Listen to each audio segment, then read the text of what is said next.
Hi there, Chris here with just a tip for y'all.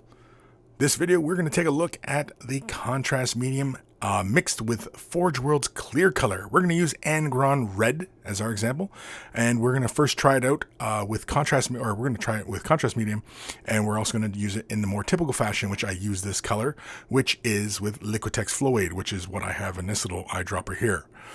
So I basically add just a couple drops, as you really don't need a lot of Liquitex Flow Aid, and I begin applying it to the model. Now, I'm using the brush here to apply this color. You typically don't really use this color in this way, but for the purpose of this example, I am going to do such a thing, and I'm going to apply it kind of like how I would a contrast color, which is quite heavily in the brush. The brush is heavily loaded with the pigment, and I begin moving it around and then trying to, offset some of those little tide marks and pooling and what have yous. Once it's dry, you can see the finish. The model was primed in gloss black, Stynylrez gloss black, and given a base coat of Minotaur's silver. That's it, in case anybody was wondering. I forgot to mention that. Here we're going to use the contrast medium, grabbed a nice heavy helping, and we're mixing it into the Forgeworld clear color. Immediately you can see it creates a bit of a murkiness, and as we apply it, it looks rather pink, or salmon, or rose, or whatever color palette you want to call this, but otherwise it doesn't look the same, right? It looks kind of, whoa. But we're going to apply it in the same fashion we do with contrast, which is fairly heavily.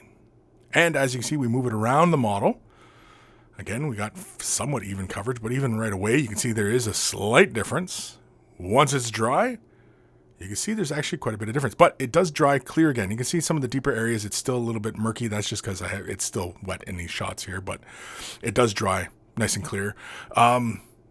If you're going for that kind of effect, I suppose it's not really the typical fashion in which I apply this color onto a model, but if I had to brush this on, I think I would stick with my usual method. I don't really think the contrast medium was designed for this color in particular, but I know a lot of people might be interested in how it would apply into this, and so here we are.